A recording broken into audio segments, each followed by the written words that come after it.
Ouais, donc c'est la dernière intervention de cet après-midi. Donc Eric Tabuchi, voilà.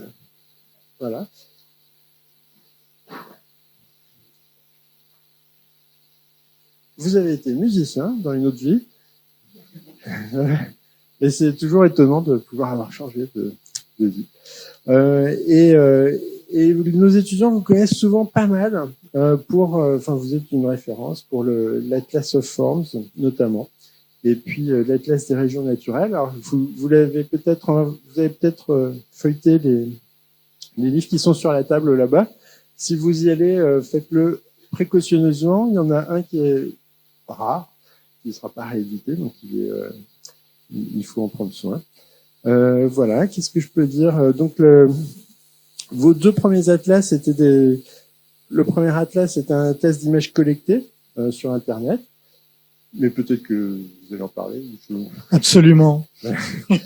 Et le second, c'est un projet que vous menez avec Nelly Monnier depuis 8 ans. 8 ans. Ouais, 8 ans, et qui est vraiment un projet de relevé, j'ai envie de dire safari photo, mais c'est pas du tout du safari, je sais pas comment on dit, un relevé documentaire, et qui est très beau. C'est un très beau projet, et je vous conseille le site de l'Atlas des régions naturelles, est très réussi, et il y a déjà une réflexion sur le numérique dedans, parce que l'interface est vraiment intéressante, et voilà. Et puis, alors là, c'est une espèce de transgression, donc vous avez lancé le troisième atlas qui, lui, utilise Midjourney, dont on a beaucoup parlé aujourd'hui. Mais ce que je trouve intéressant, et ça vaut pour Étienne, ça vaut pour Grégory Chatonsky qui est pas là, c'est que quand dans Instagram je vois arriver vos images, je reconnais tout de suite que c'est le troisième atlas. Quand je vois du Étienne Mineur, je vois tout de suite que c'est du Étienne Mineur. Donc l'intervention des créateurs n'est pas nulle, loin de là. Et voilà, mais je vous laisse. Bonsoir. Je vais un peu improviser parce qu'en fait, initialement, je pensais que c'était une table ronde, donc je n'ai pas du tout préparé ma présentation comme une présentation classique. Donc, moi, je suis ici pas du tout en tant que spécialiste de l'intelligence artificielle. Je suis un utilisateur presque lambda. Je dis presque simplement parce que je suis photographe, je suis artiste, spécialisé notamment dans la photographie. Et j'ai vraiment utilisé l'intelligence artificielle comme un nouveau mode de production d'images. J'ai eu un mode, il s'appelle le troisième atlas, précisément parce qu'il y en a deux avant. J'ai eu un premier livre qui s'appelle Atlas of Forms, qui était une collecte d'images Internet qui m'a pris beaucoup de temps, des milliers d'images que j'ai classées par forme, qui avaient la particularité d'être des images volées, c'est-à-dire toutes les images, moi je dirais plutôt glanées, enfin voilà, la question de la branche qui dépasse sur la route, est-ce qu'on peut prendre une pomme si la branche dépasse sur la rue ou pas? Moi j'ai l'impression que l'écran d'un ordinateur c'est une branche qui dépasse sur la rue. Tout le monde n'est pas d'accord sur cette interprétation, mais je trouve c'est intéressant d'en discuter. Donc le premier atlas, c'est Atlas of Forms, compilation d'images issues d'Internet. Le deuxième atlas, c'est l'Atlas des régions naturelles, qui est presque son antithèse. C'est un long travail de terrain. Ça fait 8 ans que on parcourt la France, presque 150 jours par an, 12 heures par jour. Donc c'est un travail extrêmement laborieux et extrêmement concret. C'est-à-dire que c'est un travail qui faut scoltiner la réalité dans ce qu'elle a de plus trivial et parfois brutal. C'est-à-dire, ça peut être la neige, ça peut être le vent, mais ça peut aussi être la violence d'un électeur du Front National. Ça peut prendre plein de formes. Et le troisième atlas, donc, c'est une autre modalité de production d'images. Ce sont ni des images issues de l'Internet qui sont malgré tout des photographies, ni des photographies que je réalise moi-même. C'était l'idée de me confronter avec cet objet qui faisait polémique. J'ai commencé le troisième atlas en janvier de l'année dernière, au moment où il y a eu cette photo du pape vêtu d'une doudoune Balenciaga, dont tout le monde s'étonnait qu'elle puisse être fausse. C'était assez évident qu'elle était fausse, il suffisait pas d'être très intelligent pour le constater, mais enfin, il y avait cette idée que tout d'un coup, l'image devenait suspecte et devenait possiblement fausse. Là, j'ai juste fait un montage de l'ensemble de mes publications. Ce qui est important, c'est que j'ai le 3e atlas, c'est mon 18e livre. Il s'inscrit dans une réflexion à la fois sur l'image, sur le livre, sur la façon de montrer des images. J'expose beaucoup. Et c'est important parce que j'ai un rapport à la résolution de l'image qui est une résolution bien supérieure à la résolution des 1024 dpi de l'image mi-journée. Et de fait, la mise en rapport de ces différents médiums techniques, je la maîtrise parfaitement. On va dire que je suis un anti-utilisateur naïf de mi-journée. On entend beaucoup dire de mi-journée qu'on peut pas le distinguer de la réalité, etc., de la réalité photographique. C'est totalement faux. Il n'y a absolument aucune comparaison possible entre une image générée par mi-journée et une image telle qu'on les prend avec des Fuji GFX 50 millions de pixels. On va dire que une image mi-journée, ça représente 1 ou 2% d'un fichier haute résolution photo. Donc, quand j'ai vu arriver mi-journée version 5, pour moi, c'est le tournant, il est là. C'est vraiment un moment très important. J'avais utilisé DALL-E, etc., des versions antérieures, et j'avais pas été très convaincu. J'étais resté un peu sur ma faim pour des raisons de cadrage. Enfin, le fait que tout soit formaté pour être projeté sur Instagram m'avait beaucoup refroidi sur la question. J'aime beaucoup voir un fichier 50 millions de pixels réduit au point d'être projeté sur Instagram sous la forme d'une petite vignette, mais j'aime bien que ce soit de mon plein gré et pas formaté par avance. Donc très vite, j'ai eu l'idée de refaire l'Atlas of Forms en version mid-journée. J'ai fait quelques essais, ça m'a semblé assez probant. Donc ça, c'est l'Atlas of Forms, c'est juste quelques captures d'écran. Donc vous voyez, c'est un registre de formes de l'architecture classé par typologie. Il y en a beaucoup dans le livre. Donc très vite, j'ai décidé d'utiliser Midjourney pour faire une sorte de version 2 de l'Atlas of Forms, une version qui serait générée par Midjourney. J'ai donc rentré des images Internet. Je ne sais pas laquelle est la... Ouais, bon, je suppose que celle de gauche est la source et celle de droite, celle générée par Midjourney. Donc, comme vous voyez, c'est immédiatement très satisfaisant, en fait. On arrive à des choses qui sont très proches. Quand on regarde pas dans le détail, c'est concluant. Et de fait, j'étais un peu déçu de voir que ce serait trop facile, en fait. L'Atlas of Forms m'a demandé 2 ans de travail à temps complet. Donc, tout d'un coup, j'avais un outil qui me permettait de le faire en 1 semaine. Ça me plaisait pas beaucoup, cette rapidité. Donc, j'ai commencé à lui donner des images de l'Atlas des régions naturelles, en me disant, voilà, on va voir comment il réagit à des images qui sont plus ordinaires. Donc, là, on a l'interprétation par Midjourney. Alors ça, c'est assez épatant parce que je vous mets au défi de me dire laquelle est la bonne et laquelle est la copie. Là, c'est plus facile. Donc, des images très classiques de l'Atlas des régions naturelles où il y a beaucoup d'objets comme ça, à la fois inattendus et très communs. Donc, je l'entraîne avec des images qui sont à la fois des images issues de l'Atlas of Forms, des images personnelles. Et j'aboutis à ces choses qui me paraissent intéressantes, très intéressantes. Et je commence vraiment à me poser des questions sur la nature véritable de qu'est-ce que c'est Midjourney. Je produis beaucoup d'images comme ça. J'ai passé à peu près 1000 heures à explorer comme ça le Midjourney. Mais je reste toujours sur cette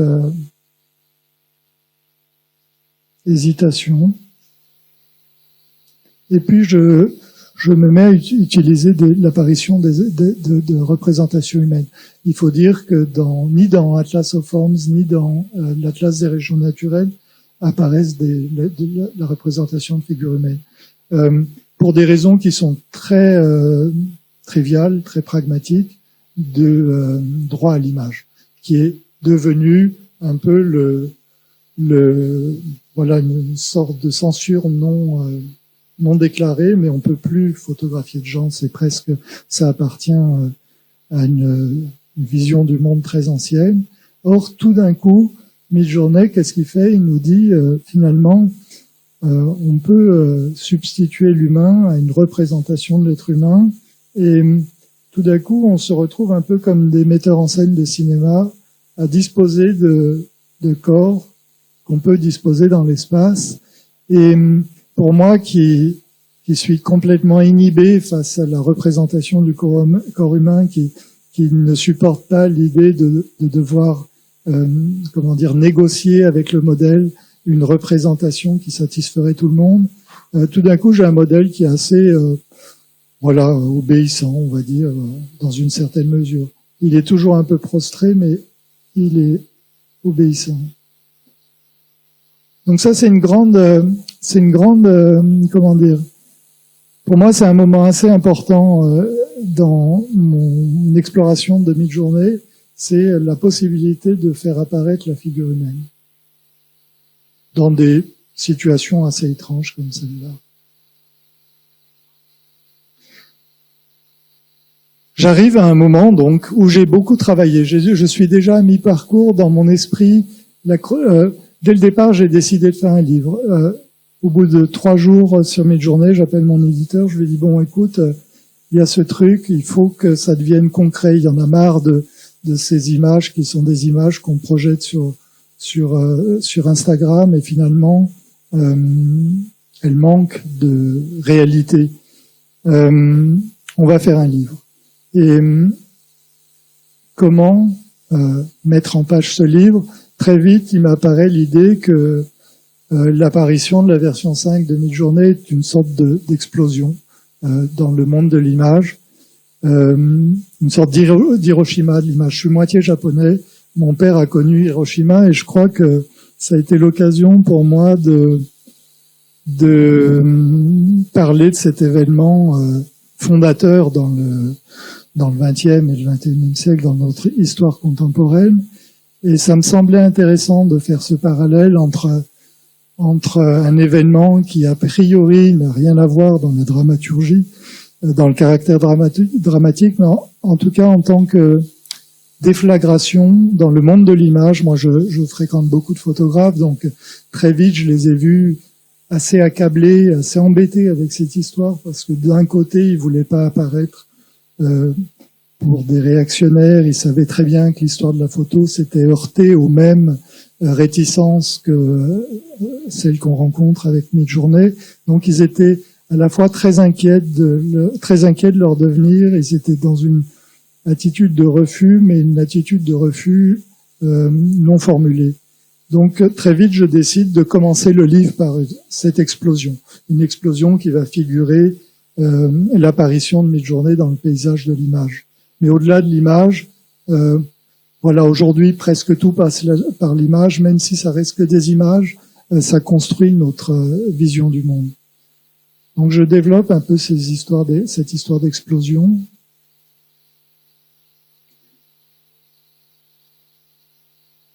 Et donc voilà, on part d'une sorte d'année zéro, tout a été détruit, il y a une communauté de survivants qui sont des photographes ou d'autres, des artistes, qui sont accablés, complètement accablés, parce qu'il y a eu un vrai moment d'accablement quand la version 5 de Midjourney est apparue.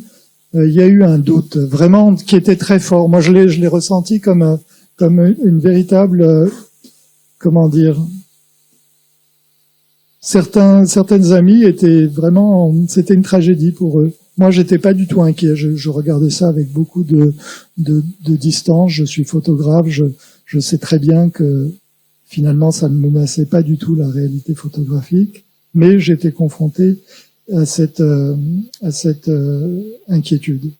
Donc, je l'ai retranscrit comme ça sous la forme de quelques images d'accablement.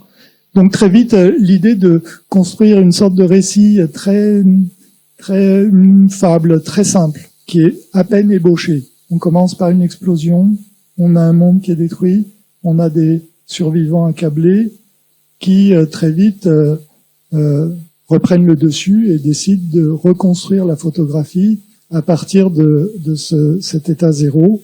Et donc, ils vont reconstruire la lumière, ils vont reconstruire la perspective, ils vont essayer de produire la profondeur de champ.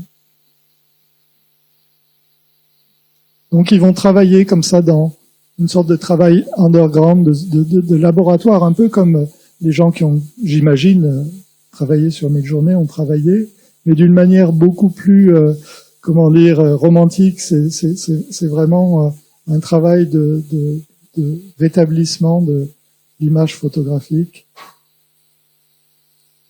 Et là, j'arrive à ce point où je me dis, voilà, j'ai une sorte de processus qui est enclenché. J'ai eu cette explosion, ces gens qui reconstruisent l'image. Ça occupe à peu près le premier tiers du livre. Chaque domaine est exploré, comment on reconstruit la lumière, la matière, etc. Et on arrive à ce point où, on a reconstruit la possibilité de l'image, mais c'est une possibilité de l'image qui est toujours, dont le point référent est l'image ancienne. C'est-à-dire qu'on essaye de reconstruire l'image à l'identique de celle qui nous a précédés. Là, je fais un très rapide passage sur les limites de Midjourney qui sont toujours amusantes, mais d'une certaine manière, cette espèce de running gag qui consiste à souligner les faiblesses de Midjourney, finalement, ça m'amuse plus beaucoup, mais c'est important parce que ça illustre bien les limites du programme. Quand on demande un plongeoir, il sait à peu près ce que c'est qu'un plongeoir, il sait à peu près ce que c'est qu'une piscine, mais évidemment, il oriente le plongeoir dans le mauvais sens. Et ça, il peut pas s'en empêcher, c'est-à-dire que systématiquement, on va dans la piscine, on monte sur le plongeoir et on saute sur le bord de la piscine, ce qui est évidemment assez comique. C'est vrai pour absolument tous les objets que met en relation Midjourney. Il n'est absolument pas capable de faire la relation entre un escalier et une porte, entre des objets très communs comme ça.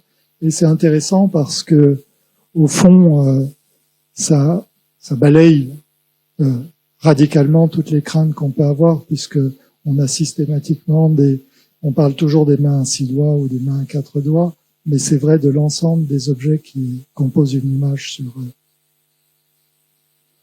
Par exemple, on a toujours des immeubles sans accès. Donc ça, c'est la règle à peu près chez Midjourney. On ne peut pas accéder à la construction. La question du nu. Alors là, j'ai presque un nu intégral. C'est très très long et très complexe à obtenir.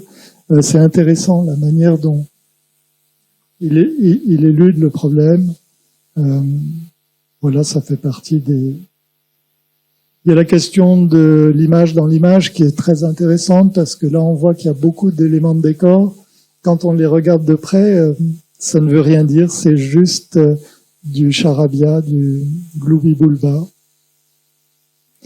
Après, j'ai passé beaucoup de temps à essayer d'apprendre le langage à Midjourney. Ça, c'est vraiment une sorte de particularité très intéressante du programme, c'est que c'est incontestablement un génie, c'est-à-dire qu'il est capable dans un temps très bref de construire une image en perspective avec des ombres qui sont toutes tournées dans la même direction, etc. C'est très impressionnant au début de voir à quel point il maîtrise des éléments de la perspective et de la lumière. Par contre, il est totalement illettré, incapable de construire un texte. Et je voulais écrire Sœur d'Atlas, je voulais faire écrire Sœur d'Atlas. Et là, je montre cette image, c'est intéressant. Ça montre comment Midjourney recycle statistiquement des fonds d'images. Aux États-Unis, il y a cette compagnie aérienne qui existait, qui s'appelait American Airlines, qui avait une iconographie très riche et qui certainement a complètement irrigué le fond d'image qu'utilise Midjourney. Et très naturellement, la seule chose qu'il a réussi à faire, c'est à réimpulser le logo d'American Airlines dans ça, c'est une semaine de travail à peu près, avec cette astuce très intelligente de tordre le L. Enfin, il y a quelque chose qui est à la fois remarquable et consternant dans cette image, et c'est assez représentatif. Donc voilà, j'ai beaucoup travaillé sur le langage. Ça, c'est à peu près le maximum que j'ai réussi à faire. Donc après, je me suis mis à lui... Je précise qu'il y a 3 modes d'utilisation de Midjourney. Il y a le prompt, donc texte to image. Il y a le mode intermédiaire texte image to image et le mode image to image. Moi, j'ai principalement travaillé en mode image to image en piochant dans mes archives, et j'ai tordu, on va dire, la relation entre l'image et Midjourney en lui proposant non pas des objets, mais des concepts. Je lui dis juste, je propose 2 images plus l'eye. Comment est-ce que tu interprètes le mensonge dans le cadre de ton absence de sens moral et de capacité à avoir un discernement éthique ou moral. Et très vite, ça a généré alors là, c'était c'est amusant parce que c'est supposé être des détonateurs de bombes artisanales. Et la feuille d'érable symbolise l'espoir. Ça, c'est le mot le plus long que j'ai réussi à écrire, je crois. L'autre chose très intéressante, c'est que le texte n'est pas vectoriel du tout. Les lettres sont systématiquement différentes les unes des autres. Et ça, c'est vraiment un aspect très intéressant, c'est que on s'en rend pas compte, mais le monde graphique qui nous entoure dans la rue, tout est issu en fait d'un système vectoriel qui implique une régularité presque infaillible. Et tout d'un coup, le nec le plus ultra de la technologie propose des textes comme ça.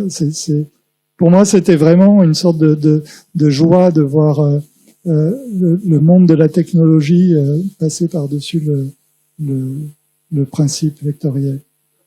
Donc ça, c'est une image assez étrange parce que il a intégré AI, intelligence artificielle, dans l'image qu'il a produite, qui est une image extrêmement équivoque parce que on ne sait pas trop si on est en studio ou en intérieur. Il y a une perte complète de repères.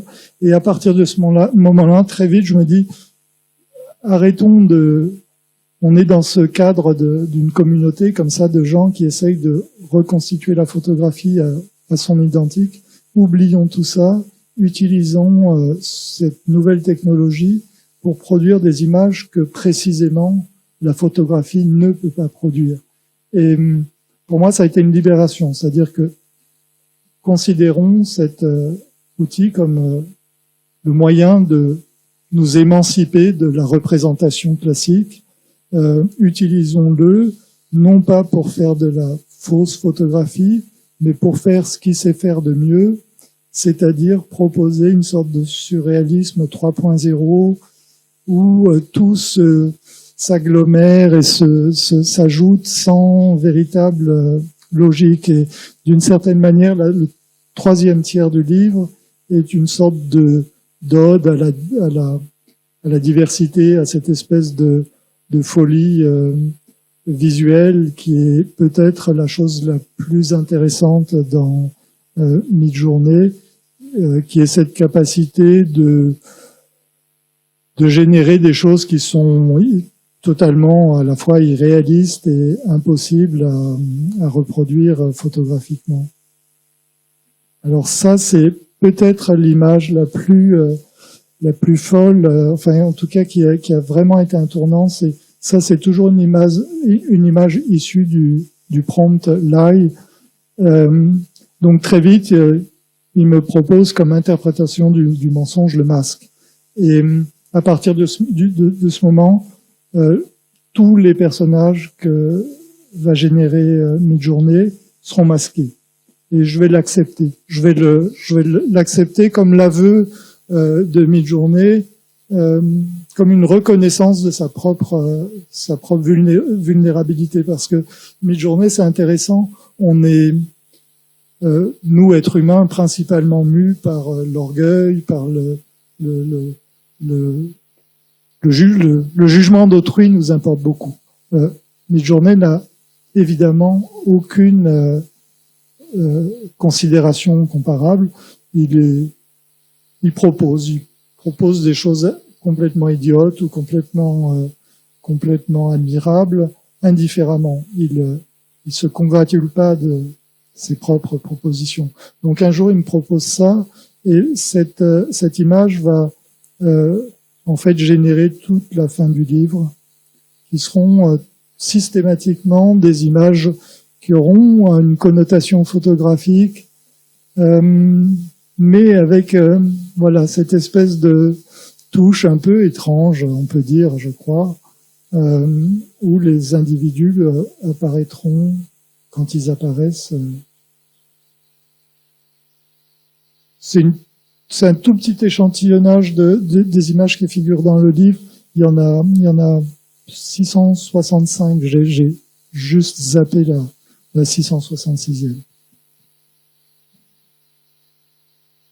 Donc on arrive à des images quand même très étranges comme ça. Et ça c'est l'aboutissement vraiment d'un long processus où vraiment de refus de ces espèces d'images normatives. L'image que produit naturellement ces programmes sont des images extrêmement normatives. Il faut se battre vraiment heure après heure pour les contrarier dans leurs propositions. Et à la fin, j'arrivais vraiment à cette espèce de monde un peu mutant, pas non plus complètement inquiétant, mais pas rassurant non plus. Cette image qui est très belle pour moi, qui me touche beaucoup parce que j'ai commencé avec Hiroshima et un jour il me propose un drapeau japonais comme ça, et avec cette présence fantomatique, et bon, pour moi qui ai beaucoup pratiqué l'installation, la sculpture, ces objets, enfin tout ce contexte d'objets autour est vraiment très impressionnant en termes de qualité onirique, en termes de qualité picturale. Pour moi, c'est une image qui justifie l'existence de Midjourney. C'est-à-dire que cette image-là, contrairement à des millions et des millions d'images qui sont l'antithèse absolue de la créativité, c'est un flou. Pour moi, je vois Midjourney comme une sorte de flot de vomi.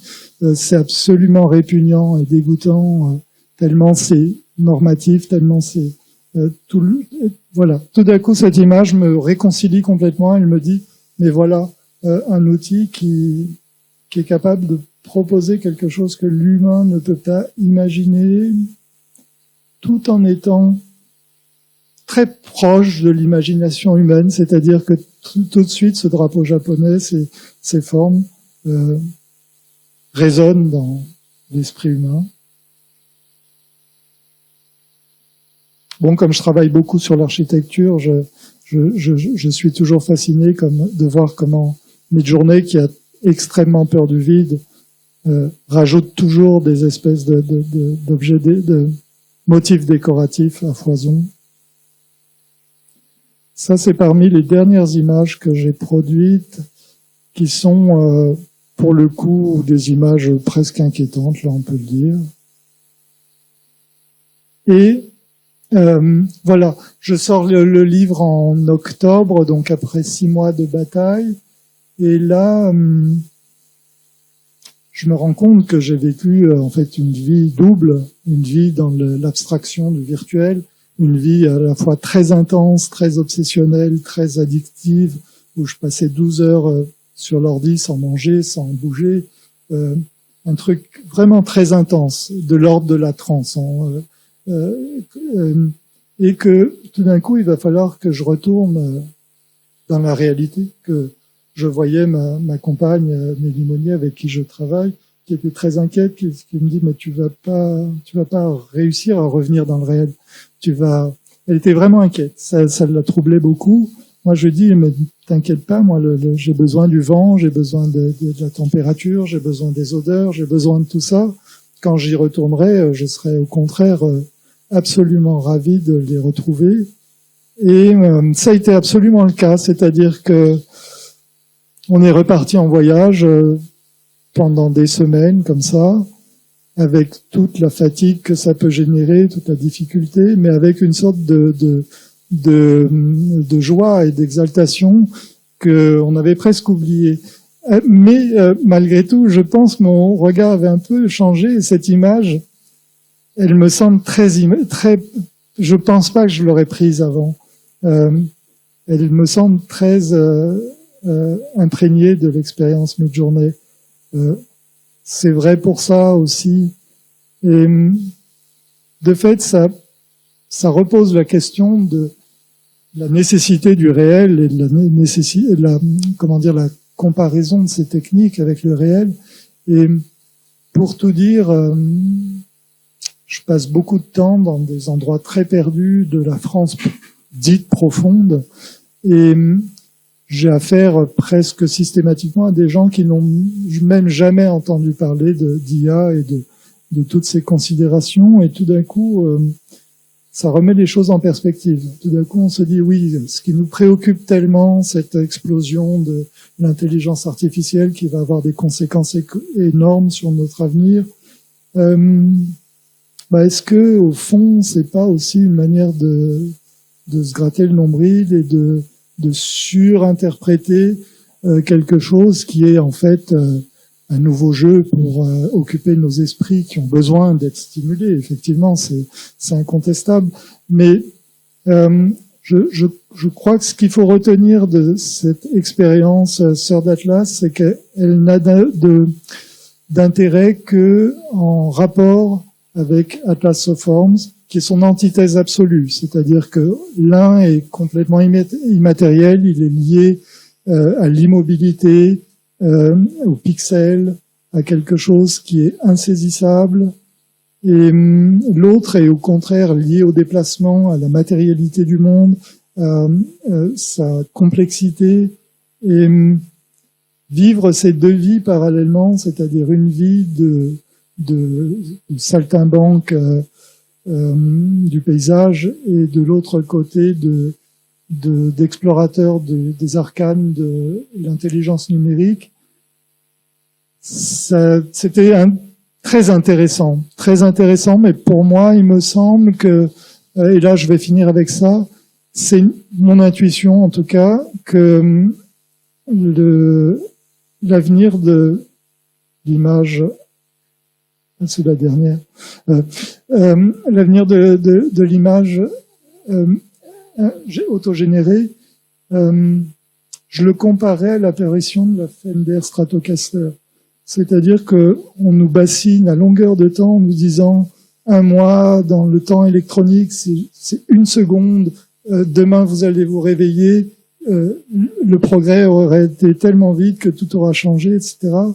Moi, je suis pas sûr de ça. Je pense que la version 5.2 demi-journée, c'est l'apparition de la Fender Stratocaster. C'est-à-dire que aujourd'hui, une Fender Stratocaster, ça reste la meilleure guitare jamais produite. Elle a été produite du premier coup, c'est-à-dire qu'il n'y a pas eu d'évolution. Quand elle est apparue, c'est la musique qui a évolué, mais la guitare n'a pas évolué. Elle est restée un objet abouti du premier coup. Et il y a beaucoup d'objets qui ont été aboutis du premier coup, le Lewis 501, la Jeep, etc. Je dirais que la version 5.2 de Midjourney est la Fender Stratocaster de l'intelligence artificielle. Ça va évoluer, mais le plus important, c'est de faire évoluer l'image avec cet outil et arrêter d'attendre qu'il y ait une amélioration improbable, parce que la version 6 démontre que rien de ce qui devait être corrigé n'a été corrigé, mais vraiment rien. C'est-à-dire que il faut être clair là-dessus. La version 6, c'est une blague comparée à la version 5. Et voilà, ça veut dire juste que aujourd'hui, on doit utiliser ce qu'on veut en se projetant dans la musique, comme on s'est projeté dans la musique quand est apparue la guitare électrique, avec tous les controverses que ça a suscité. Je pense souvent au concert de Bob Dylan quand il a électrifié son set et que tout le monde s'est révélé extrêmement choqué du fait qu'il puisse jouer de la guitare électrique. Quand j'ai commencé à utiliser Midjourney, j'ai eu des coups de fil de gens qui m'ont insulté littéralement, et je leur ai dit mais non, j'ai une crédibilité en tant que photographe suffisante pour outrepasser les règles actuelles et voir un peu quelles étaient les... Je vois quelqu'un qui rigole beaucoup en face de moi, donc ça m'intrigue, mais voilà, c'était à peu près la nature de cette expérience, qui est une expérience à la fois très, édifiante, pleine d'enseignements, qui m'a permis effectivement de faire le point sur beaucoup de fantasmes sur la question. Et je suis content de pouvoir répondre aux questions que vous vous posez, parce que voilà, je les ai expérimentées d'une certaine manière. Merci.